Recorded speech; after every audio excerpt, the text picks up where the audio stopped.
Hello दोस्तों, नमस्कार। Kalyani IAS academy में आप सभी का हार्दिक स्वागत है। दोस्तों, आप सभी को ज्ञात है कि हमारा प्रश्न पत्र 4 के इकाई 4 का अध्ययन चल रहा है, जिसके अंतर्गत हम भ्रष्टाचार का अध्ययन कर रहे हैं।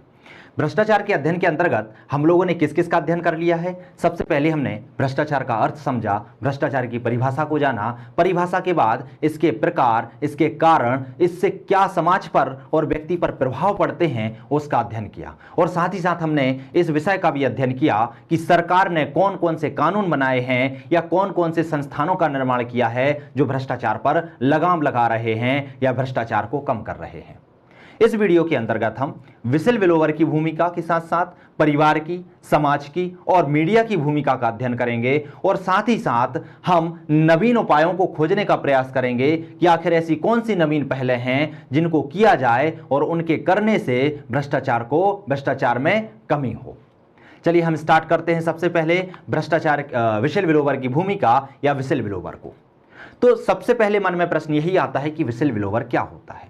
तो विसिल ब्लोअर कोई भी संस्था या व्यक्ति हो सकता है और वो संस्था और व्यक्ति कैसे होना चाहिए? जागरूक होना चाहिए। जागरूक से मतलब क्या होता है कि वह दिन प्रतिदिन की चीजों से अपने आप को क्या रखता हो?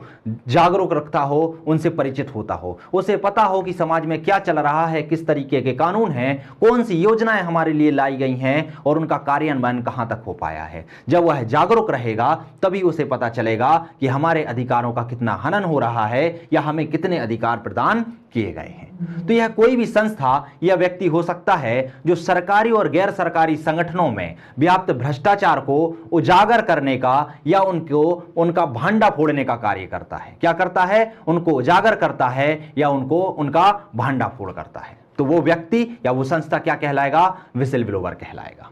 परिभाषा रूप में हम देख सकते हैं कि क्या होता है। यह देश का वह जागरूक संस्था या व्यक्ति हो सकता है जो भ्रष्टाचार के खिलाफ सरकारी अथवा गैर सरकारी, ध्यान रखना यहां दोनों चीजें आती हैं, सरकारी भी आते हैं और गैर सरकारी भी आते हैं। तो सरकारी और गैर सरकारी संगठन, संस्थाओं अथवा व्यक्ति, यहां पर संस्था भी है, संगठन भी है और व्यक्ति भी है, तीनों की उनमें व्याप्त भ्रष्टाचार को अपनी सूचनाओं एवं जानकारी के माध्यम से निस्वार्थ भाव मतलब क्या होता है? इसका उसमें कोई भी फायदा नहीं होता है। वह समाज सेवा के लिए क्या करता है? इनको उजागर करवाता है या इनका भांडाफोड़ करता है। तो ऐसे व्यक्ति और संस्था क्या कहलाते हैं? विसिल ब्लोअर कहलाते हैं। बात आई समझ में कि विसिल ब्लोअर क्या होते हैं? कोई भी संस्था या व्यक्ति, ऐसे जागरूक संस्था या व्यक्ति जो क्या करते हैं? सरकारी या गैर सरकारी संगठन में संस्था, व्यक्ति या संगठन में व्याप्त भ्रष्टाचार को उजागर करने या उसका भांडाफोड़ करने का कार्य करते हैं, विसिल ब्लोअर कहलाते हैं। अब समस्या ये आती है कि जब कोई व्यक्ति विसिल ब्लोअर की भूमिका निभाता है या भ्रष्टाचार को उजागर करता है या कोई घोटाला होता है तो उसे उजागर करता है, तो उसके सामने बहुत बड़ी बड़ी समस्याएं आती हैं। सबसे पहली समस्या तो ये आती है, उसे जान का खतरा हो जाता है। जान का खतरा कैसे हो जाएगा? क्योंकि जो भी बड़े बड़े घोटाले करते हैं इनमें कोई ना कोई बड़ा अधिकारी, कोई ना कोई बड़ा व्यक्ति, धनी व्यक्ति या कोई बड़ी संस्था या राजनेता समाहित होते हैं। जैसे ही उन्हें पता चलता है कि सामने वाले व्यक्ति ने मेरी कंप्लेंट की है या फिर मेरे भ्रष्टाचार के संबंध में जानकारी समाज को फैलाई है, तो वो क्या करता है? उसको धमकी देता है, उस पर दबाव बनाता है, उसके जान को खतरा बन जाता है। तो इन सब को देखते हुए भ्रष्टाचार पर लगाम लगाने के लिए सरकार ने एक अधिनियम पारित किया। वो अधिनियम था विसिल ब्लोअर संरक्षण अधिनियम 2011।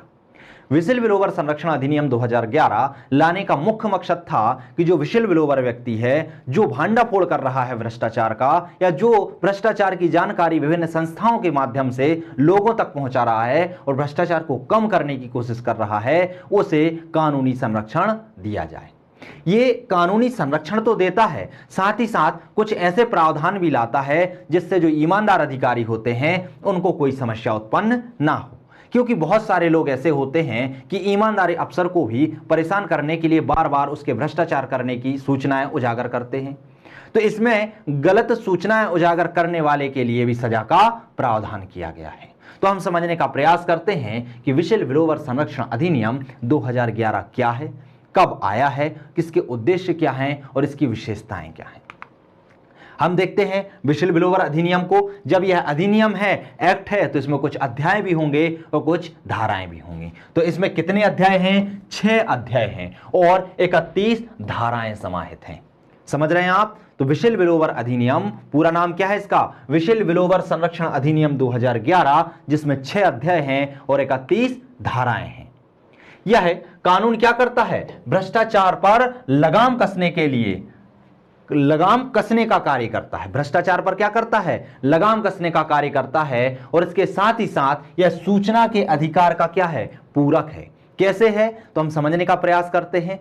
जिस तरीके से सूचना के अधिकार अधिनियम 2005 के द्वारा हम सरकार में चल रहे किसी भी कार्य का ब्यौरा मांग सकते हैं, उसकी जानकारी प्राप्त कर सकते हैं, ताकि शासन में पारदर्शिता आए और भ्रष्टाचार पर लगाम लगे, वही काम विशिल ब्लोवर भी करता है। सूचना के अधिकार से हमें जानने का मौका मिलता है और विशिल ब्लोवर अधिनियम के द्वारा जो जानकारी उपलब्ध करा रहा है या जो उसका भांडाफोड़ कर रहा है, उसके लिए संरक्षण का प्रावधान किया जाता है। इसलिए यह क्या है? सूचना के अधिकार कानून का पूरक है। इसमें विशिल ब्लोवर की परिभाषा कहीं भी नहीं दी गई है। ध्यान रखना, इस अधिनियम में विशिल ब्लोवर की परिभाषा कहीं भी नहीं दी गई है। हां, विशिल ब्लोवर को शिकायतकर्ता या परिवादी के रूप में दर्शाया गया है। क्या दर्शाया गया है? शिकायतकर्ता के रूप में या परिवादी के रूप में दर्शाते हुए उसकी सुरक्षा की व्यवस्था की गई है। किसकी व्यवस्था की गई है? सुरक्षा की व्यवस्था। तो ये अधिनियम की मुख्य बातें आपको समझ में आई। सबसे पहले क्या कि इसका पूरा नाम क्या है, इसमें कितने अध्याय हैं, इसमें कितनी धाराएं हैं, ये किस अधिनियम का पूरक है, इसका उद्देश्य क्या है और इसमें आखिर विशिल ब्लोवर की परिभाषा दी गई है या नहीं।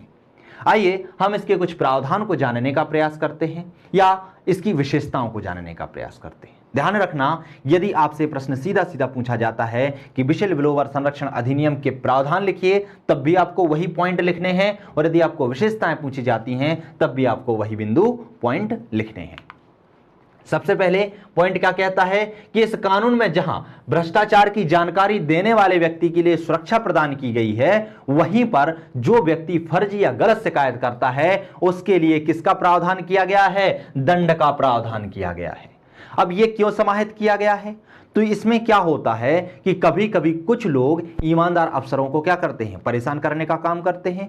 तो ईमानदार अफसर के संरक्षण के लिए, वो अपना काम ईमानदार पूर्वक कर सके, उसके काम करने में कोई बाधा ना आए, इसीलिए यह प्रावधान किया गया है कि जो व्यक्ति गलत सूचना देगा उसे दंड दिया जाएगा, और जो व्यक्ति सही सूचनाएं उपलब्ध कराएगा उसकी जान की सुरक्षा की गारंटी कौन लेता है? यह अधिनियम लेता है। उसे सुरक्षा प्रदान करने का काम कौन करता है? यह अधिनियम करता है। इसमें सरकारी लोक सेवक के खिलाफ भ्रष्टाचार या प्रदत्त शक्ति का सोच समझकर दुरुपयोग करने के खिलाफ शिकायत दर्ज करने के लिए एक तंत्र बनाया गया है, एक तंत्र की व्यवस्था की गई है। जो भी अधिकारी उच्च पद पर बैठे रहते हैं उनके द्वारा अपने कर्तव्यों की अवहेलना करने या भ्रष्टाचार करने के लिए अब उनके खिलाफ क्या है? आप यदि कंप्लेंट करने जाते हो या शिकायत दर्ज करने जाते हो तो आपको एक सही गाइडेंस नहीं मिलता है, सही आपको पथ प्रदर्शक नहीं मिलता कि आप कहां पर जाएंगे और किस तरीके से शिकायत दर्ज करेंगे। तो यह अधिनियम क्या करता है? आपके लिए शिकायत दर्ज करने के लिए एक तंत्र की व्यवस्था करता है कि आप यहां पर आके उसकी शिकायत कर सकते हैं, और शिकायत करने के बाद आपको जो भी समस्याएं आती हैं, चाहे दबाव संबंधी हो या जान संबंधी हो, उनका संरक्षण कौन अधिनियम करता है? विशिल ब्लोवर संरक्षण अधिनियम 2011 करता है। इसमें खुलासे की जांच की प्रक्रिया निर्धारित करने के साथ साथ जानकारी देने वाले लोगों को निशाना बनाए जाने या प्रताड़ना से बचाने की पर्याप्त व्यवस्था की गई है। क्या क्या की गई है? इसमें जो खुलासे की जांच है उसके लिए एक निर्धारित प्रक्रिया की गई है कि आखिर किस तरीके से खुलासे की जांच की जाएगी। दूसरी बात, इसमें जो शिकायत करता है या जो जांच जो आपको अधिनियम को क्या करता है? जानकारी उपलब्ध कराता है भ्रष्टाचार के संबंध में, उसको यदि निशाना बनाया जाता है या उसे प्रताड़ित किया जाता है तो निशाना बनाए जाने और प्रताड़ित करने से बचाने के लिए यह क्या करता है? कानूनी संरक्षण प्रदान करता है। इसके साथ ही साथ यह कानून भ्रष्टाचार पर लगाम लगाने हेतु बनाई गई स्वतंत्र इकाई केंद्रीय सतर्कता आयोग, कौन सा आयोग है? केंद्रीय सतर्कता आयोग, इसको सशक्त और मजबूती प्रदान करता है। और इसके साथ साथ पुलिस जो जानकारी देने वाला होता है उसे पुलिस संरक्षण भी प्रदान करता है। तो ये शब्द आपको बार बार देखने को मिल रहा है कि शिकायतकर्ता को क्या करता है, ये पुलिस संरक्षण, कानूनी संरक्षण, जान की सुरक्षा का संरक्षण प्रदान करने का प्रयास करता है, उसको प्रदान करता है, ताकि लोग निस्वार्थ भाव से बिना डर के वह सूचना या जानकारी सरकार तक पहुंचा सके या इन संस्थाओं तक पहुंचा सके। इसी अधिनियम के द्वारा जो केंद्रीय सतर्कता आयोग होते हैं, जो भ्रष्टाचार की जांच या कार्यवाही करते हैं, जांच तो स्वयं नहीं करते, कार्यवाही करते हैं, और जांच के लिए विभिन्न संस्थाओं जैसे कि सीबीआई के लिए दिशा निर्देश देते हैं, उनके लिए भी ये क्या करता है, ताकत प्रदान करता है, उनको भी ये सशक्त करता है। यह प्रतिकार की आशंका से भयभीत कोई भी व्यक्ति इस कानून के तहत क्या पा सकता है, संरक्षण पा सकता है।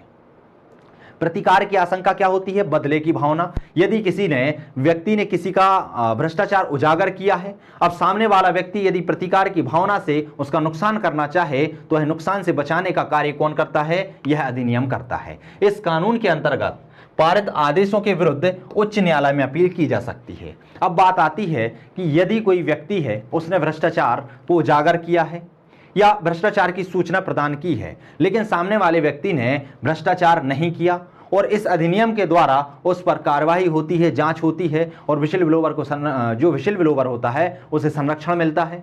अब कोई व्यक्ति यदि इससे संतुष्ट नहीं होता तो इसके खिलाफ वह कहां जा सकता है, सबसे बड़ा प्रश्न मन में ये आता है। तो वह इसके खिलाफ कहां पर अपील कर सकता है, उच्च न्यायालय में अपील कर सकता है। वह कहां जा सकता है, हाई कोर्ट में जा सकता है। क्लियर है? तो कहां करेगा, उच्च न्यायालय में करेगा। तो ये क्या थी, इसकी कुछ विशेषताएं थी। अब बात आती है कि यह अधिनियम देखने में तो इतना अच्छा लगता है, भ्रष्टाचार को अंकुश करने के लिए यदि कोई व्यक्ति उसकी जानकारी उपलब्ध कराता है तो उसे संरक्षण दे रहा है।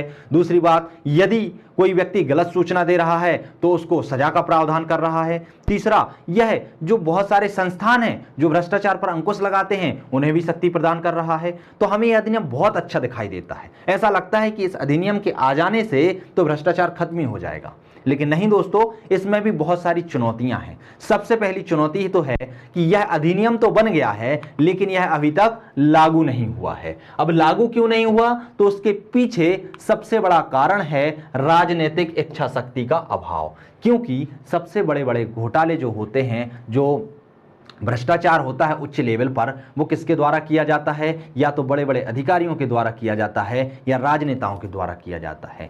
अब जब ये अधिनियम यदि लागू हो जाता है तो उन पर ही क्या आ जाएगा, उन पर ही समस्या जन्म लेने लगेगी, उनके सामने बहुत बड़ी समस्या आ जाएगी। क्या, वो भ्रष्टाचार नहीं कर पाएंगे। वह जो उनके भ्रष्टाचार को उजागर करेंगे, जो उन पर दबाव बनेंगे, उनको यह अधिनियम संरक्षण देगा। इस कारण से किसी भी राजनेता की इच्छा शक्ति नहीं है इस अधिनियम को लागू कराने की। इसीलिए ये किताबों में तो बन गया है लेकिन यह अभी तक लागू नहीं हो पाया है। इसकी सबसे बड़ी समस्या है सरकारी गोपनीयता कानून 1923। चूंकि इस अधिनियम के तहत लिखा गया है, एक लिस्ट बनाई गई है कि इन कामों को उजागर नहीं किया जा सकता या इनसे संबंधित जानकारी कोई उजागर नहीं कर सकता। और चूंकि विशिल ब्लोवर अधिनियम के अंतर्गत उस व्यक्ति को संरक्षण दिया जाता है जो जानकारियों को उजागर करता है, या उन जानकारियों के अंदर यदि कहीं भ्रष्टाचार हो रहा है, कोई अधिकारी भ्रष्टाचार कर रहा है किसी कानून की आड़ में, तो यह उसे उजागर करता है। तो इन दोनों में कंट्रीब्यूशन होता है, इन दोनों में समस्या उत्पन्न होती है। एक कानून कहता है कि गोपनीयता को बनाए रखना है और एक कानून कहता है कि उस गोपनीयता को तोड़ना है। इस कारण से यह कानून लागू नहीं हो पा रहा है, अपने अस्तित्व में नहीं आ पा रहा है।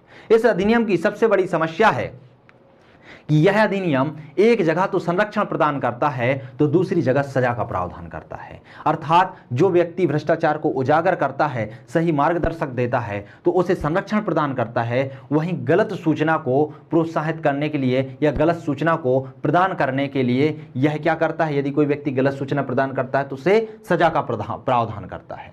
तो ऐसे में क्या होता है, व्यक्ति में डर की भावना होती है। क्यों? क्योंकि व्यक्ति को लगता है कि यदि मैंने किसी के विषय में कोई जानकारी दी, भ्रष्टाचार को उजागर किया, और भ्रष्टाचार तो बड़े स्तर पर होता है, यदि व्यक्ति ने यह सिद्ध कर दिया कि मैंने भ्रष्टाचार नहीं किया है तो मुझ पर लौटकर केस हो जाएगा। तो इस कारण से वह भ्रष्टाचार को उजागर करने में उत्साहित करने की बजाय क्या करते हैं, हतोत्साहित करता है। क्या करता है, हतोत्साहित। तो ये इसकी बहुत बड़ी बड़ी समस्याएं हैं। एक समस्या और है कि यह संशोधन प्रस्ताव के जरिए व्हिसिल ब्लोअर संरक्षण अधिनियम में आरटीआई अधिनियम की धारा 8(1) को शामिल करने का प्रयास किया गया है। इस धारा में क्या है? इस धारा में कहा गया है कि विधानसभा या लोकसभा या जो मंत्री होते हैं उनके अंतर्गत आने वाले कुछ विषय हैं जिन्हें उजागर करने की शक्ति या जिनके बारे में जानकारी मांगने की शक्ति जनता के पास होनी चाहिए। तो यह इसको व्हिसिल ब्लोअर के अंतर्गत लाने का प्रयास कर रहे हैं, जो कि अनैतिक है, जो कि सही नहीं है, और इन्हीं कारणों के द्वारा यह अधिनियम पास नहीं हो पा रहा है। इस अधिनियम के समक्ष ये जो बिंदु हैं वे सबसे बड़ी समस्या बनकर उभरे हुए हैं। अब बात करते हैं कि भ्रष्टाचार के कारण तो बहुत थे, व्हिसिल ब्लोअर की भूमिका भी बहुत अच्छी थी, लेकिन आखिर ऐसे क्या उपाय किए जाने चाहिए ताकि भ्रष्टाचार क्या हो, कम हो या भ्रष्टाचार पर लगाम लगाई जा सके। हम देखते हैं भ्रष्टाचार को रोकने के लिए अभिनव उपायों को। अभिनव उपाय क्या क्या किए जाएं। सबसे पहली बात तो होती है, जैसे कि हमने भ्रष्टाचार का मुख्य कारण देखा था कि जो व्यक्ति होते हैं उन पर दबाव बहुत ज्यादा होता है, कार्य करने का भार बहुत ज्यादा होता है, और कार्य करने के जितना वो कार्य करते हैं उसके परिप्रेक्ष्य में उनको उतनी तनख्वाह या सैलरी नहीं मिलती है। तो सबसे पहले तो उनके वेतन एवं सेवा शर्तों को महंगाई के अनुसार या समय के अनुसार उनमें सुधार किया जाना चाहिए। अर्थात जिस तरीके से महंगाई बढ़ रही है, जिस तरीके से समय बदल रहा है, उस तरीके से उनकी सैलरी और उनकी जो सेवा शर्तें हैं उनमें भी परिवर्तन किया जाना चाहिए। अर्थात उनकी सैलरी और सेवा शर्तों को इतना आकर्षित बना देना चाहिए कि व्यक्ति का मन भ्रष्टाचार की ओर जाए ही ना। यदि व्यक्ति भ्रष्टाचार करता क्यों है?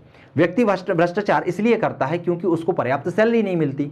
वह समाज में अपनी प्रतिष्ठा बनाए रखना चाहता है, एक आलीशान जिंदगी जीना चाहता है। यदि सरकार उसको वैसी ही सेवा शर्तें उपलब्ध करा देगी जैसे कि एक प्राइवेट सेक्टर में व्यक्ति को मिलती हैं, तो वह फिर भ्रष्टाचार करेगा ही नहीं। तो यह एक बहुत अच्छा उपाय है कि उनके वेतन और सेवा शर्तों में क्या किया जाना चाहिए, समय के साथ परिवर्तन किया जाना चाहिए, उन्हें आकर्षक बनाया जाना चाहिए। और क्या कर सकते हैं हम? प्रशासनिक प्रक्रियाओं को सरलीकृत किया जाना चाहिए। जिस तरीके से प्रशासन में जो नियम कानून बनाए गए हैं, जो प्रक्रिया है काम करने की, वो बहुत अधिक जटिल होती है, और जटिलता के कारण प्रशासन में क्या बढ़ती है, लाल फीताशाही बढ़ती है, फाइलें दबती हुई चली जाती हैं, नियमों में लोगों को उलझा दिया जाता है, और उलझाने से भ्रष्टाचार को बढ़ावा मिलता है। क्यों ना इन नियमों को ही सरल बना दिया जाए, ऑनलाइन कर दिया जाए सारा सिस्टम, कि व्यक्ति को जानकारी सब प्राप्त हो जाए और वो घर बैठकर फॉर्म भरकर ही उस चीजों को करवा सके, अपने प्रमाण पत्र बनवा सके, अपना कार्य कर सके। तो इससे भी क्या होगा, भ्रष्टाचार पर अंकुश लगाया जा सकता है। और क्या कर सकते हैं, जो उच्च अधिकारी हैं उनके लिए आचरण के लिए उच्च मापदंड स्थापित किए जाने चाहिए। जिस तरीके से हमारे प्रश्न पत्रों में चौथा प्रश्न पत्र जोड़ा गया है मुख्य परीक्षा में, वह क्या करते हैं, आपको यही सिखाते हैं कि एक प्रशासक में किस तरीके की नैतिकता होनी चाहिए, एक प्रशासक में किस तरीके के गुण होना चाहिए। तो ये बहुत अभिनव उपाय है। यदि प्रशासक के लिए कुछ आचरण, कुछ मापदंड निश्चित कर दिए जाएं कि आपको ये कार्य करना है, आपके अंतर्गत ये मूल्य होना चाहिए, तो उससे भी क्या होगा, भ्रष्टाचार पर लगाम लगाई जा सकती है। इसके साथ ही साथ जो बड़े बड़े अधिकारी होते हैं उनको जो स्वाविवेक की शक्ति प्रदान की जाती है, तो उसको कम किया जाना चाहिए, क्योंकि स्वाविवेक की जो शक्ति होती है वह भ्रष्टाचार को बढ़ावा देती है, वह भ्रष्टाचार को आगे बढ़ाने में सहायता करती है। इसलिए स्वाविवेक की शक्ति पर क्या करना चाहिए, प्रतिबंध लगाना चाहिए, उसे कम किया जाना चाहिए।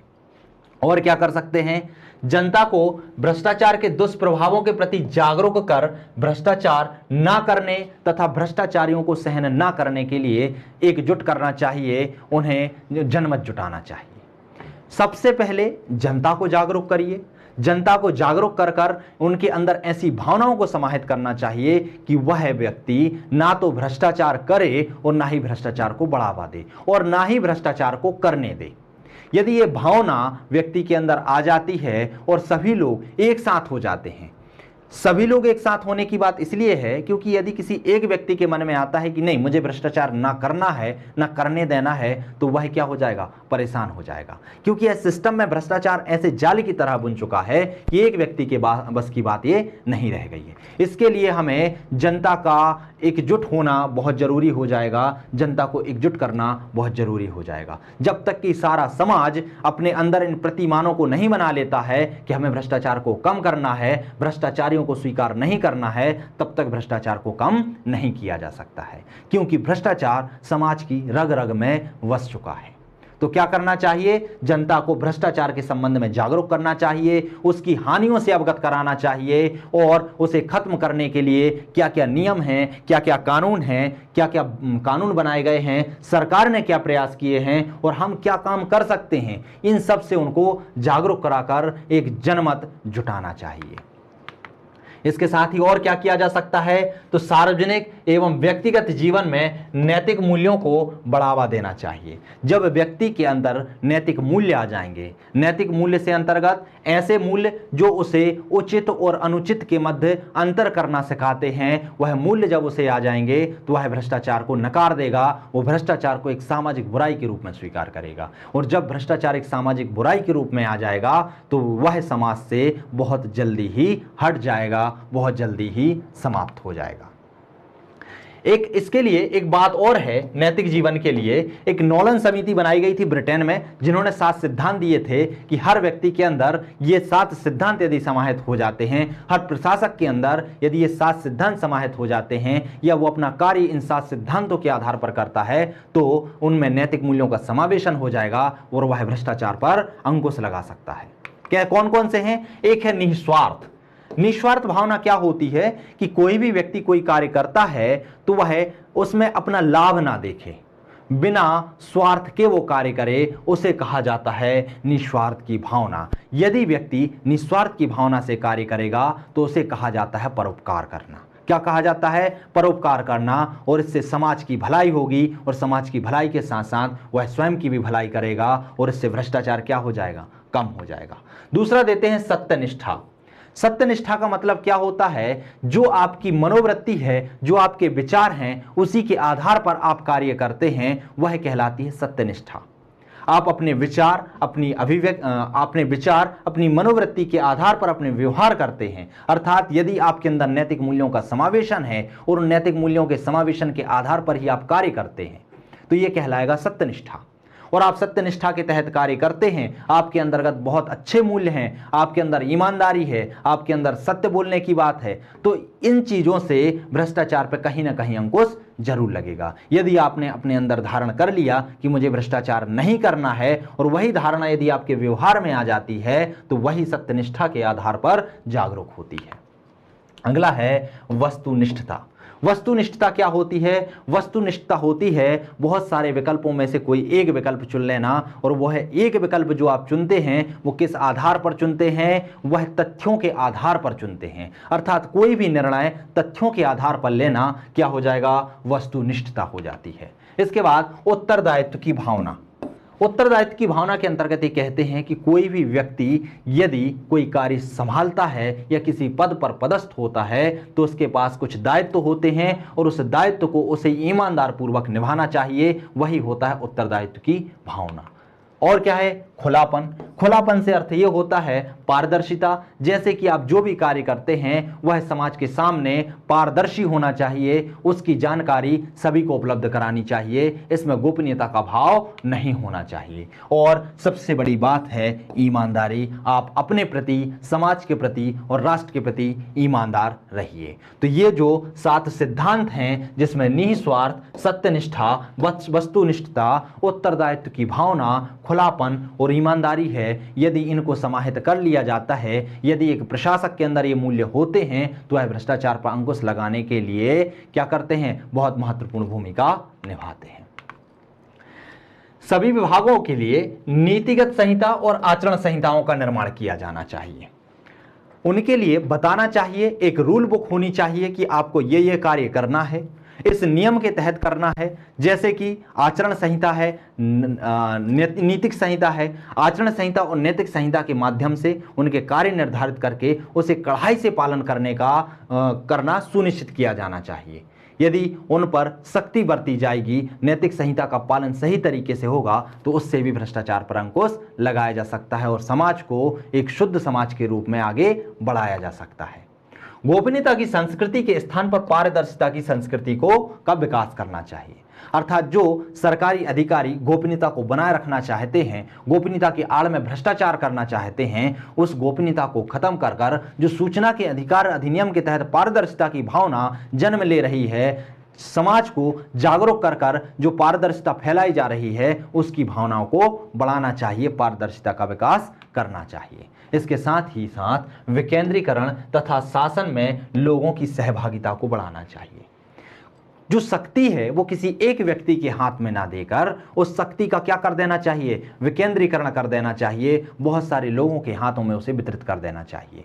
जब शक्ति किसी एक व्यक्ति के हाथ में नहीं रहती, बहुत सारे व्यक्तियों के हाथ में रहती है, तो वहां पर भ्रष्टाचार होने की संभावना बहुत कम हो जाती है। दूसरा, जब जनता सरकारी कार्यों में सहभागिता करेगी, सरकारी कार्यों में रुचि लेगी, तो उसे पता होगा कि कौन कौन से हमें अधिकार प्रदान किए गए हैं, कौन कौन से नियम कानून चलाए जा रहे हैं और उनका पालन सही तरीके से हो रहा है या नहीं हो रहा है। तो इससे भी भ्रष्टाचार पर अंकुश लगाया जा सकता है। इसके साथ ही साथ ई गवर्नेंस को बढ़ावा देना चाहिए, अर्थात इलेक्ट्रॉनिक गवर्नेंस को। इलेक्ट्रॉनिक गवर्नेंस से क्या होता है, जो जनता है वो प्रशासन से सीधे तौर पर जुड़ जाती है, उसको सरकार के अंतर्गत जो कार्यवाही की जा रही होती है प्रत्यक्ष रूप से जानकारी प्राप्त हो जाती है। तो क्या करना चाहिए, ई गवर्नेंस को बढ़ावा देना चाहिए। तो ये कुछ अभिनव उपाय हैं जिनके द्वारा भ्रष्टाचार पर अंकुश लगाया जा सकता है। आइए अब हम बात करते हैं कि भ्रष्टाचार रोकने में आखिर समाज की क्या भूमिका होती है, समाज किस तरीके से कार्य करता है कि भ्रष्टाचार को कम किया जा सके। तो आपको पता है, एक मानव जो होता है वो सामाजिक प्राणी होता है और मानव के दिन प्रतिदिन के सारे क्रियाकलाप कहीं ना कहीं समाज से ही संबंधित होते हैं। वो बगैर समाज के कुछ नहीं होता, उसका बगैर समाज के कोई अस्तित्व नहीं होता है। और यदि समाज की उसके जीवन में इतनी अधिक महत्वपूर्ण भूमिका है, तो हम समझ सकते हैं कि भ्रष्टाचार जो हर व्यक्ति के अंदर नब्ज में बस चुका है, उसे खत्म करने में समाज कितनी अधिक भूमिका निभा सकता है।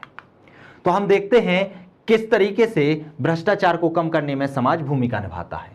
तो भ्रष्टाचार के खिलाफ जब तक आम जनता जागरूक नहीं होगी, तब तक सिर्फ कानून बनाने से भ्रष्टाचार पर अंकुश नहीं लग सकता है या उसका विरोध करने से भ्रष्टाचार पर अंकुश नहीं लग सकता है। अतः क्या किया जाना चाहिए, भ्रष्टाचार को रोकने के लिए सबसे सशक्त एवं प्रमुख भूमिका नागरिक समाज की है और नागरिक समाज को जागरूक कर एक सामाजिक नियम बनाकर इस भ्रष्टाचार को कम किया जा सकता है।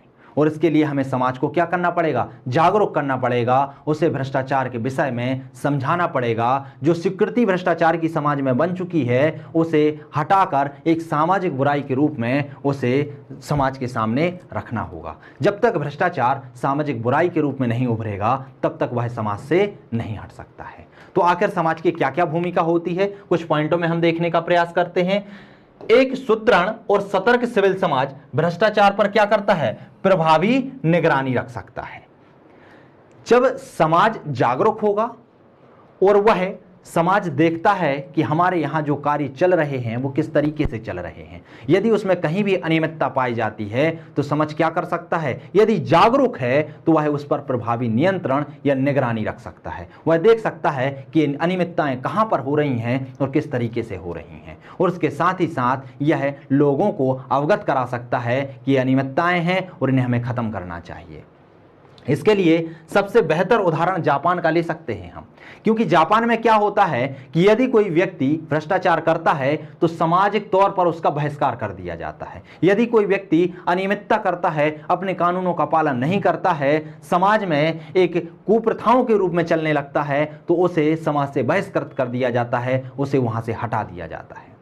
तो यदि इस तरीके से समाज प्रतिक्रिया करता है, इस तरीके से कार्य करता है, भ्रष्टाचारियों को बिल्कुल भी स्वीकार नहीं करता है, तो भ्रष्टाचारियों को एक डर मन में सताने लगेगा कि यदि हम भ्रष्टाचार करते हैं तो हमारा सामाजिक बहिष्कार कर दिया जाएगा। और वह भ्रष्टाचार को बढ़ाने की बजाय उसे कम करने में लग जाएंगे। भ्रष्टाचारों की भूमिका धीरे धीरे धीरे धीरे कम होती जाएगी। भारत में आम जनमानस में भ्रष्टाचार की जो एक सामाजिक सहमति सी बन गई है, उन्होंने एक सामाजिक सहमति बना ली है कि नहीं यार, ये भ्रष्टाचार होना चाहिए, इससे हमारा फायदा होता है। इसको हटाने के लिए उन्हें शिक्षा के माध्यम से जागरूक करना पड़ेगा, उन्हें समझाना पड़ेगा कि ये जो भ्रष्टाचार है वो आपको फायदेमंद ना होकर आपके लिए, आपके राष्ट्र के लिए, आपके समाज के लिए क्या है, नुकसानदायक है। इसलिए क्या करना चाहिए, शिक्षा के माध्यम से लोगों में क्या करना चाहिए, भ्रष्टाचार के खिलाफ भावनाओं को जन्म देना चाहिए। आगे, जब तक आम जनता में यह धारणा पुष्ट नहीं हो जाएगी कि भ्रष्टाचार व्यवस्था को बनाए रखने के मुकाबले उसे उखाड़ फेंकने में अधिक लाभ है, तब तक भ्रष्टाचार को जड़ से खत्म नहीं किया जा सकता। समाज में एक स्वीकृति बन गई है कि कोई भी व्यक्ति सरकारी सेवाओं में क्यों जाए, क्योंकि वहां पर पैसा बहुत आता है, ऊपरी कमाई बहुत होती है। इस सामाजिक सहमति को हटाना चाहिए। जब तक कि पूरा समाज ये स्वीकार नहीं कर लेगा कि जो भ्रष्टाचार है वो एक संक्रामक रोग की तरह है, वो हमें अंदर ही अंदर खाए जा रहा है, हमारे राष्ट्र को, हमारे समाज को बर्बाद कर रहा है और इसको खत्म करके ही हमारे राष्ट्र की उन्नति हो सकती है, तब तक भ्रष्टाचार को खत्म नहीं किया जा सकता है। महत्वपूर्ण सरकारी संस्थाओं और कार्यालयों में नैतिकता का आकलन तथा उनके बनाए रखने की प्रक्रिया में नागरिकों की भागीदारी महत्वपूर्ण है। अर्थात नागरिकों को क्या करना चाहिए, जागरूक रहना चाहिए। ये नागरिक ही क्या करते हैं, कार्यालय में नैतिकता फैलाते हैं, और जब नैतिकता नागरिक के अंदर होगी तो कार्यालय में नैतिकता आएगी, और कार्यालय में यदि नैतिकता आएगी तो भ्रष्टाचार पर अंकुश लगेगा। किसी भी देश की प्रशासनिक व्यवस्था एवं उसके मूल्य उस देश की सामाजिक व्यवस्था एवं मूल्यों से प्रभावित होती है। क्या होता है, किसी भी देश की जो सामाजिक व्यवस्था होती है, समाज में जो मूल्य चल रहे होते हैं, वही मूल्य कहीं ना कहीं जाके प्रशासन में भी देखने को मिलते हैं। क्यों? क्योंकि व्यक्ति जो होता है, व्यक्ति की जो दूसरी पाठशाला होती है, पहली पाठशाला तो परिवार होता है, दूसरी पाठशाला होता है समाज। वह समाज में रहकर ही सीखता है कि हमें क्या करना चाहिए, क्या नहीं करना चाहिए, क्या हमारे लिए अच्छा है, क्या बुरा है। और यदि उसके मूल्य गड़बड़ होते हैं, यदि उसके मूल्यों में कुप्रथाएं समाहित हो जाती हैं, उसके मूल्यों में भ्रष्टाचार की भावना समाहित हो जाती है, तो वह भ्रष्टाचार की भावना कहीं ना कहीं प्रशासन में दिखाई देती है। यदि व्यक्ति सत्यनिष्ठा होगा, व्यक्ति में सत्यनिष्ठा होगी, ईमानदारी होगी, ये मूल्य सामाजिक तौर पर उसे प्रदान किए जाएंगे, तो यह ईमानदारी का मूल्य भी प्रशासन में भी आपको दिखाई देगा। इसी आधार पर रिंग्स कहते हैं कि जो भी मूल्य समाज में प्रभावी होते हैं, वे मूल्य प्रशासनिक व्यवस्था में क्या होते हैं, स्पष्ट तौर पर दिखाई देते हैं। इसलिए सबसे पहले हमारे समाज को सुदृढ़ करना होगा। जब हमारा समाज सुदृढ़ हो जाएगा तो उसके बाद प्रशासन स्वतः ही सुदृढ़ हो जाएगा। अगर हम ईमानदारी जैसे मूल्यों को समाज में व्याप्त कर देते हैं तो यह ईमानदारी जैसे मूल्य धीरे धीरे प्रशासन में आ जाएंगे, और जब ईमानदारी, जवाबदेही, पारदर्शिता जैसे मूल्य प्रशासन में आ जाएंगे तो भ्रष्टाचार पर धीरे धीरे क्या हो जाएगी, लगाम लगती जाएगी, लोग जागरूक हो जाएंगे और भ्रष्टाचार जैसी समस्या से समाज क्या हो जाएगा, मुक्त हो जाएगा। तो भ्रष्टाचार को कम करने के लिए समाज की महती भूमिका है, बहुत अधिक भूमिका है, क्योंकि यदि भ्रष्टाचार को बढ़ावा मिलता है तो वो भी समाज से ही मिलता है, और यदि भ्रष्टाचार को खत्म करना है तो उसमें भी सबसे महत्वपूर्ण भूमिका समाज की हो सकती है। हम सोचें कि सरकार कानून बना ले या सरकार ऐसे नियम कर दे या ऐसे कठोर संस्थाओं का निर्माण कर दे जो भ्रष्टाचार को खत्म कर सकें, उस पर लगाम लगा सकें, तो यह मुमकिन नहीं है। हमें कानून के साथ साथ सामाजिक सहमति भी बनानी पड़ेगी, लोगों को जागरूक भी करना पड़ेगा। भ्रष्टाचार को एक सामाजिक बुराई के रूप में उसे एक अलग नाम देना होगा और एक सामाजिक बुराई के रूप में प्रतिष्ठित करके उसको अलग करना होगा, तभी भ्रष्टाचार खत्म हो सकता है। तो ये तो हुई समाज की भूमिका। आइए हम बात करते हैं कि परिवार की क्या भूमिका होती है। तो दोस्तों, समझने का प्रयास करना यहां पर कि जो समाज की भूमिका है, परिवार की भूमिका है, मीडिया की भूमिका है। यहां आप पढ़े हुए पे मत जाइए, जो लिखा हुआ है उसको मत सोचिए। आप अपने मन में सोचिए कि आखिर आप एक परिवार में रहते हैं, परिवार आपकी प्रारंभिक पाठशाला होती है, परिवार के जैसे मूल्य होते हैं वैसे ही आपके मूल्य हो जाते हैं, और जैसे आपके मूल्य होंगे आगे जाके आप पढ़ते हैं, लिखते हैं, प्रशासन में जाते हैं, सरकार में जाते हैं, तो जैसे आपके मूल्य होंगे वैसे ही मूल्य प्रशासन में और सरकार में दिखाई देंगे। मान लीजिए आप ऐसे घर में रह रहे हैं जहां पर डेली लड़ाई, दंगे, झगड़े हो रहे हैं, तो आपका व्यवहार कैसा होगा? आपका व्यवहार में क्रोध होगा, गुस्सा होगी, आक्रोशित होगा। तो जब इस तरीके का आपका व्यवहार होगा तो यही घटनाएं यदि आप प्रशासन में जाएंगे तो वहां भी देखने को मिलेगी। मारपीट जैसी समस्याएं आपको समाज में देखने को मिलेंगी। यदि आप एक ऐसे परिवार से आते हैं जहां पर भ्रष्टाचार के द्वारा ही धन कमाया गया है, तो आपके मन में भी वही प्रश्न चिन्ह लग जाता है, वही सोचने की क्षमता आ जाती है कि यह पैसा उल्टे माध्यम से ज्यादा आसानी से कमाया जा सकता है और सीधे माध्यम से बहुत कठिन से। आपके अंदर ऐसे ही मूल्य जन्म लेंगे कि ईमानदारी से काम करने में कोई मतलब नहीं है, आप तो बेईमानी से पैसा कमाइए, काला धन और सफेद धन जैसा कुछ नहीं होता, धन तो धन होता है। और ऐसे मूल्य लेकर जब आप प्रशासन में जाते हैं तो आप वहां पर बहुत बड़े लेवल पर, बहुत बड़े स्तर पर भ्रष्टाचार को बढ़ावा देते हैं। और यदि आप एक ईमानदार परिवार में जन्म लेते हैं, आपके घर में नैतिक मूल्य भरमार पड़े हुए हैं, लोग बहुत ईमानदार हैं, बहुत कर्तव्य के साथ अपने कार्यों का निर्वहन करते हैं, ऐसे परिवार से जब आप ऊपर उठ के आते हैं तो आप आगे चलकर प्रशासन में एक ईमानदार अधिकारी के रूप में जाने जाते हैं। तो कहीं ना कहीं जो प्रशासन की भूमिका बन रही है, जो राष्ट्र की भूमिका बन रही है, जो राष्ट्रीय और अंतर्राष्ट्रीय लेवल पर भ्रष्टाचार की भूमिका बन रही है, उसमें कहीं ना कहीं परिवार की भूमिका भी अति महत्वपूर्ण होती है। समझने का प्रयास करते हैं कि परिवार किस तरीके से भ्रष्टाचार को कम करने में या बढ़ाने में भूमिका निभाता है। ध्यान रखना, ये दोनों प्रकार की भूमिका निभाएगा, या तो कम करने में निभाएगा या बढ़ाने में निभाएगा। सबसे पहली बात होती है कि जो मनुष्य होता है वह समाज के साथ साथ जैसे ही जन्म लेता है तो वह क्या करता है, एक परिवार को प्राप्त कर लेता है, और यह परिवार उसकी क्या होती है, प्रथम पाठशाला होती है। यहीं से वह सबसे पहले मूल्यों को ग्रहण करता है। वह माता पिता के साथ रहता है और माता पिता के व्यवहार का, उनके मूल्यों का उस पर बहुत गहन प्रभाव पड़ता है। वहीं से वह समाज को देखता है और समाज को समझने की जो क्षमता होती है उसमें विकसित होती है, वह सीखता है। और परिवार में अपने बच्चों को उच्च नैतिक मूल्य, संवेगिक बुद्धि एवं सत्यनिष्ठा बढ़ाने में बचपन से ही क्या है, ध्यान दे तो वह बच्चा भ्रष्टाचार कम करेगा, भ्रष्ट कम होगा, यह संभावना अधिक होती है। अर्थात कहने का मतलब यह है कि यदि परिवार बचपन से ही अपने बच्चे को संवेगात्मक बुद्धि, नैतिक मूल्य जैसे मूल्यों से यदि समाहित कर देगा, उनको यह शिक्षा देगा, तो वह व्यक्ति आगे चलकर कम भ्रष्टाचारी बनेगा, इसकी संभावना बहुत अधिक होती है। अर्थात सबसे पहले हमें प्रयास करना चाहिए परिवार के स्तर पर। जब हमारा परिवार सुदृढ़ हो जाएगा, साफ हो जाएगा, भ्रष्टाचार को नकार देगा, तो फिर हमें समाज के स्तर पर काम करना होगा। और समाज के स्तर पर जब पूरा समाज एकजुट हो जाएगा, भ्रष्टाचार का विरोध करेगा, तो फिर उसके बाद सरकार की भूमिका होती है। सरकार कार्य करेगा, सरकार नियम बनाएगा, सरकार कानून बनाएगी और सरकार ऐसे संस्थाओं का गठन करेगी कि जो बचे कुचे लोग हैं, जो भ्रष्टाचार को बढ़ावा दे रहे हैं, उनके लिए सजा के प्रावधान के द्वारा भ्रष्टाचार को कम करने का काम करेगी। और उसके साथ ही मीडिया का काम भी चालू हो जाता है कि जो व्यक्ति गुप्त में रहकर यदि भ्रष्टाचार करने में अपना योगदान देते हैं तो उनका भांडाफोड़ करे और लोगों को जागरूक करे कि ये भ्रष्टाचार किस तरीके से कर रहे हैं।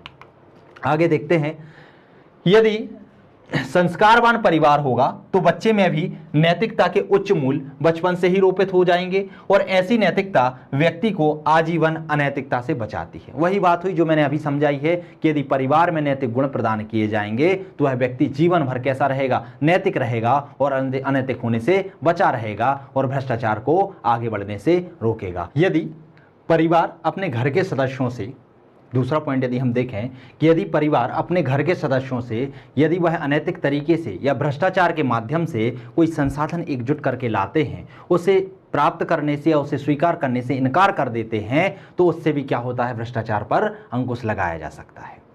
परिवार की इसमें महती भूमिका है।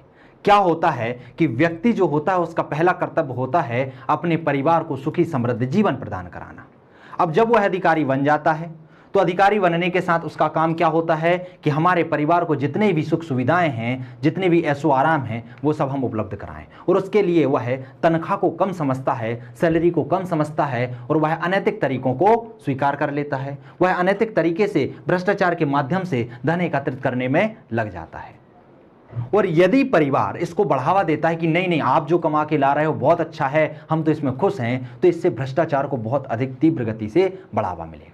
लेकिन यदि परिवार उसे स्वीकार करने से इनकार कर दे और बोले कि यदि हम भोजन करेंगे तो ईमानदारी के पैसों से करेंगे, यदि हम कपड़े पहनेंगे, यदि हम घर में रहेंगे तो ईमानदारी से कमाए हुए पैसों के घर में रहेंगे, ईमानदारी के पैसे के ही कपड़े पहनेंगे, भ्रष्टाचार से कमाया हुआ पैसा हमें नहीं चाहिए, यदि उसे इनकार कर देते हैं, उसका बहिष्कार कर देते हैं, तो जो परिवार का सदस्य है जो भ्रष्टाचार को बढ़ावा दे रहा है, वह कहीं ना कहीं उसके अंदर ईमानदारी का गुण जन्म लेगा और वह भ्रष्टाचार को छोड़कर ईमानदारी से पैसे कमाने में लग जाएगा। क्योंकि परिवार ही भ्रष्टाचार को बढ़ाने के लिए लोग को उत्सुक करते हैं और वही उसको दबाने के लिए, उसे खत्म करने के लिए प्रेरित भी करते हैं।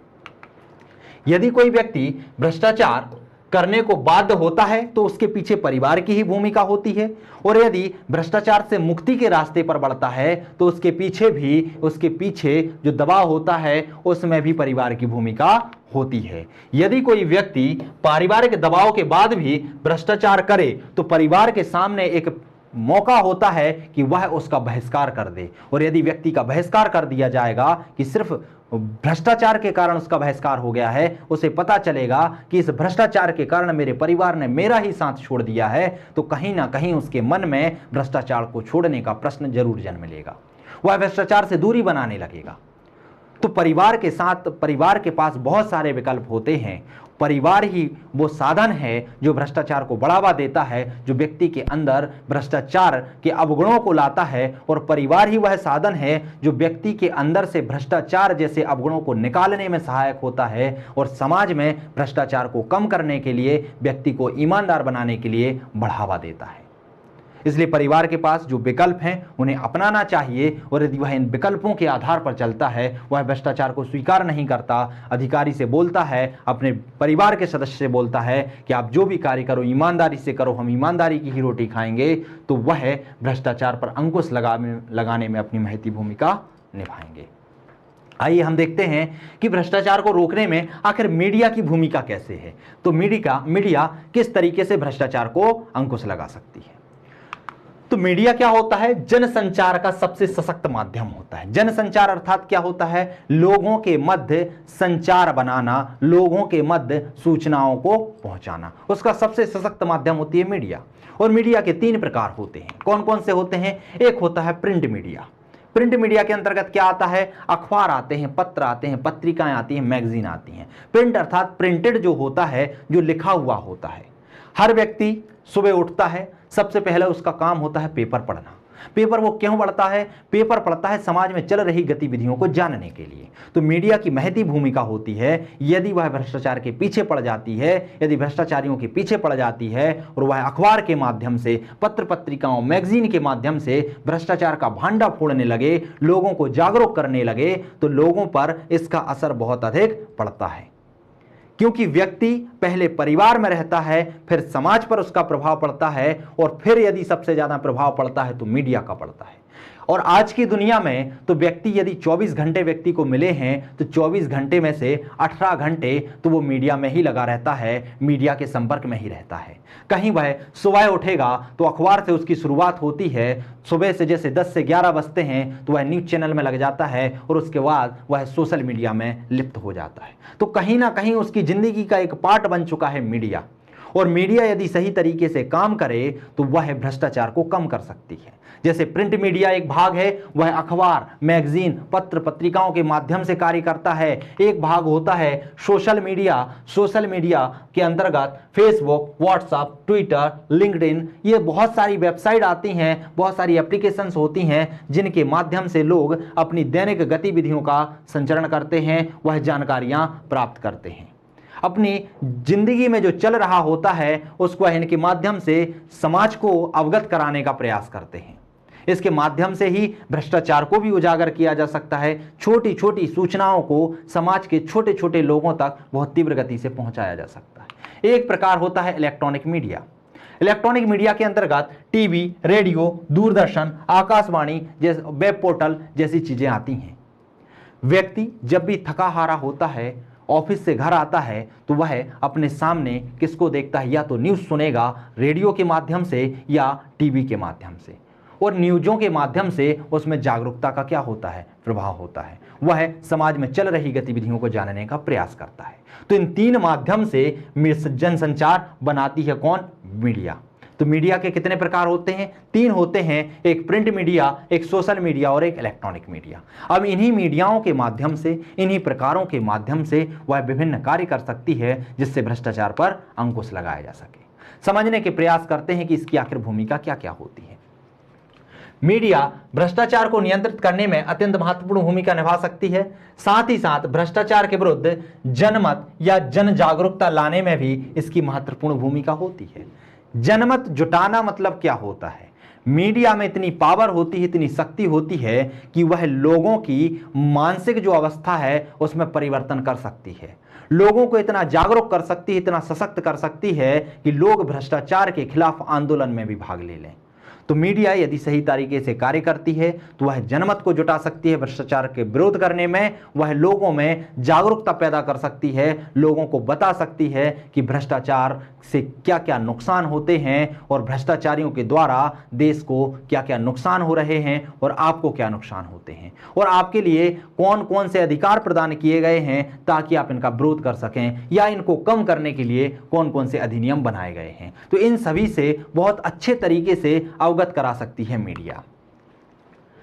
स्वतंत्र मीडिया जनता को भ्रष्टाचार पर सूचना और शिक्षा दे सकती है। स्वतंत्र मीडिया क्या कर सकती है, स्वतंत्र मीडिया शब्द इसलिए लिखा है, वह मीडिया जिस पर कोई दबाव ना हो। यदि वह स्वतंत्र तौर पर है, स्वतंत्र तौर पर कार्य कर रही है तो उसे कोई डर नहीं होता है। वह क्या कर सकती है, सूचना और शिक्षा के माध्यम से लोगों को जागरूक कर सकती है, लोगों को शिक्षित कर सकती है, लोगों को बता सकती है कि आखिर भ्रष्टाचार के क्या क्या कारण हैं और भ्रष्टाचार को कैसे खत्म किया जा सकता है, भ्रष्टाचार कैसे हमारे समाज को एक अंदर से ही खोखला बनाते जा रहा है। यह सरकार, निजी क्षेत्र और सिविल सोसाइटी संगठनों में भ्रष्टाचार का क्या करती है, पर्दाफाश करती है, और भ्रष्टाचार के विरुद्ध अपने को नीतिबद्ध करते हुए आचार संहिता पर निगरानी रखने में भी सहायता करती है। मीडिया का काम क्या होता है, कहीं पर जाकर वहां की सूचनाएं एकत्रित करना और उन सूचनाओं को जनता तक पहुंचाना। तो मीडिया क्या करती है, जो बड़े बड़े राजनेता होते हैं, जो भ्रष्टाचार में लिप्त होते हैं, तो उनके पीछे पड़कर वह भ्रष्टाचार के कारणों को जानने का प्रयास करती है और यह भी जानने का प्रयास करती है कि यह भ्रष्टाचार कितने स्तर पर हुआ है, और इन भ्रष्टाचार के कारणों को, इन भ्रष्टाचार कितने स्तर पर हुआ है, इस सब को जनता के समक्ष प्रस्तुत करती है। वह यह भी कार्य करती है कि जो आचार संहिता बनाई गई है उसके आधार पर कोई प्रशासक कार्य कर रहा है या नहीं। इन सब के माध्यम से वह क्या करती है, जनता को जागरूक कराने का कार्य करती है, और जब वह जनता को जागरूक कराती है तो जनता क्या करेगी, भ्रष्टाचार का विरोध करेगी और इससे भ्रष्टाचार पर अंकुश लगाया जा सकता है। आजकल जो सोशल मीडिया का ट्रेंड चल रहा है, सोशल मीडिया में क्या होता है, हर व्यक्ति ही पत्रकार बन गया है। हर व्यक्ति चलता चलता अपने आप को पत्रकार समझता है और वह कहीं भी चल रही कोई भी घटना को प्रत्यक्ष तौर पर देखकर पूरे समाज को बहुत जल्दी ही जागरूक कर सकता है, पूरे समाज तक बहुत जल्दी ही सूचनाओं को प्रदान कर सकता है।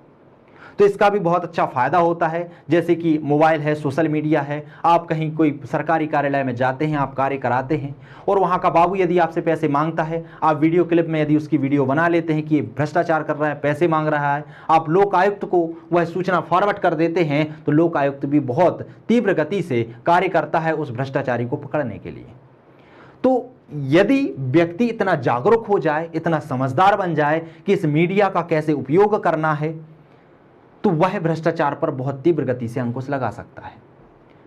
और जो प्रशासक है, जो भ्रष्टाचार कर रहे हैं, उनके लिए डर पैदा हो जाता है कि जो व्यक्ति है वो चलता फिरता आइटम बॉम्ब है कि ये कब फट जाए हमारे ऊपर कोई भरोसा नहीं है, क्योंकि इसके पास मोबाइल जैसे साधन है, वो मेरी रिकॉर्डिंग भी कर सकता है, वीडियो रिकॉर्डिंग भी कर सकता है, ऑडियो रिकॉर्डिंग भी कर सकता है। तो इससे क्या हो जाएगा, प्रशासन में एक डर का माहौल बन जाएगा और उस डर से जो भ्रष्टाचारी लोग हैं वह भ्रष्टाचार करने से इतराएंगे और कतराएंगे, वह भ्रष्टाचार को कम करने का कार्य करेंगे, भ्रष्टाचार को बढ़ावा नहीं देंगे। स्मार्टफोन एवं अन्य तकनीकी के माध्यम से मैंने समझाने का भी प्रयास किया कि ये क्या करते हैं, ऐसे साक्ष्य एकत्रित कर लेते हैं जो चलते फिरते लोगों द्वारा जो भ्रष्टाचार बाबुओं द्वारा किया जाता है उनकी जानकारी से लोगों को अवगत कराते हैं।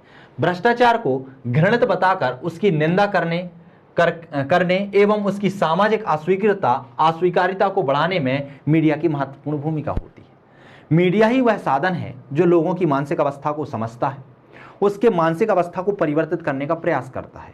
यदि मीडिया इस तरीके के कार्यक्रम चलाए कि जो भ्रष्टाचार है उसे एक बुराई के समान प्रस्तुत करके उसे बुराई के रूप में सबके सामने प्रस्तुत करे, लोगों के मन में यह धारणा बना दे कि जो भ्रष्टाचार है वो सबसे ज्यादा नुकसानदायक है, तो लोग क्या करेंगे, उसका विरोध करेंगे। और यह धारणा कौन बना सकती है, यह धारणा सिर्फ और सिर्फ मीडिया बना सकती है। क्यों? क्योंकि लोग जो होते हैं अधिक से अधिक समय किसके, मीडिया के ही संपर्क में रहते हैं।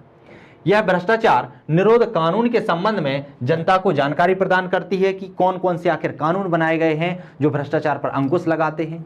मान लीजिए आप अपना काम कराने के लिए ऑफिस में जाते हैं और एक बाबू आपसे पैसे मांगता है और आपको पता ही नहीं है कि आखिर कौन से कानून हैं, किस तरीके से कानून का क्रियान्वयन होता है कि हम इस व्यक्ति की कंप्लेंट कर सकें, हम कहां पर इसकी कंप्लेंट करेंगे। जब ये हमें जब नॉलेज ही नहीं होगा तो हम उसको पैसे देकर ही अपना काम करा लेंगे और भ्रष्टाचार बढ़ता ही जाएगा।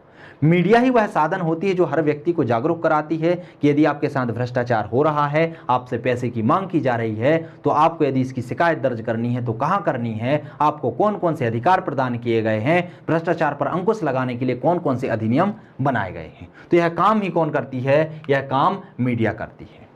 अतः सोशल मीडिया जन सामान्य की विचार अभिव्यक्ति का क्या है, सशक्त मंच है। ऐसा मंच है जहां पर कोई भी व्यक्ति खड़ा होकर अपने विचारों को क्या कर सकता है, अभिव्यक्त कर सकता है। अपने विचारों के माध्यम से समाज में, राष्ट्र में ईमानदारी का भाव और भ्रष्टाचार के विरुद्ध जन जागरूकता को इकट्ठा कर सकता है। अभिव्यक्ति की इसी स्वतंत्रता के चलते नागरिकों ने शासन प्रशासन में हुए भ्रष्टाचार के विभिन्न प्रकारों को सोशल मीडिया रूपी सार्वजनिक मंच पर लाना शुरू किया है। और इससे एक सबसे अच्छी जागरूकता ये बनी है कि लोगों का मन अब परिवर्तित होने लगा है, प्रशासन में डर का भाव बनने लगा है। जो भ्रष्टाचारी प्रशासक होते हैं वो भ्रष्टाचार से अब कतराने लगे हैं। और यदि हम इसी तरीके से कार्य करते रहे, मीडिया ने अपनी भूमिका निभाई, परिवार ने अपनी सशक्त भूमिका निभाई और समाज ने यदि अपनी सशक्त भूमिका निभाई, तो हम बहुत जल्दी इस भ्रष्टाचार को समाज से हटा देंगे। भ्रष्टाचार कोई ऐसी समस्या नहीं है जिसे हटाया नहीं जा सकता, लेकिन कोई ऐसी समस्या भी नहीं है जिसे आसानी से हटाया जा सकता है। मेरी बात को समझने का प्रयास करना। यह ऐसी समस्या नहीं है जिसे आप थोड़े से प्रयास से हटा दें। यह बहुत जटिल समस्या बन चुकी है। इसे हटाने के लिए सिर्फ कानून ही आवश्यक नहीं है, आपके सोशल मीडिया को, परिवार को, समाज को, लोगों को, सबको सशक्त होकर, एकजुट होकर इसका सामना करना पड़ेगा। अपने अंदर से भ्रष्टाचार को एक बुराई के रूप में निकाल के बाहर फेंकना होगा। जब प्रत्येक व्यक्ति ईमानदार हो जाएगा तभी जाकर आपका परिवार ईमानदार होगा और परिवार से समाज और समाज से राष्ट्र ईमानदार होगा। इसी भ्रष्टाचार के कारण पूरे राष्ट्र में, पूरे विश्व में बहुत बड़ी समस्याओं ने जन्म लिया है। सभी राष्ट्रों की गति को अवरुद्ध किया है। इस गति को बनाए रखने के लिए संयुक्त राष्ट्र ने घोषणा भी की है। एक घोषणा पत्र लाए थे जिसको हम अगली वीडियो में समझने का प्रयास करेंगे कि संयुक्त राष्ट्र ने अपने घोषणा पत्र में क्या कहा था, कौन सा अधिनियम बनाया था और उसके तहत क्या क्या प्रावधान लाए थे, और उन्होंने भ्रष्टाचार को कम करने के लिए क्या क्या नियमों पर पालन करने की बात कही थी। इस वीडियो में बस इतना ही। इस वीडियो के अंतर्गत हमने समझने का प्रयास किया है कि आखिर भ्रष्टाचार को अलमत करने में परिवार, समाज और व्यक्ति की क्या भूमिका होती है, मीडिया की क्या भूमिका होती है, साथ ही साथ हम ऐसे कौन से उपाय करें जिससे भ्रष्टाचार को अलमत किया जा सकता है। दोस्तों, मिलते हैं हम अगले वीडियो में। तब तक के लिए नमस्कार।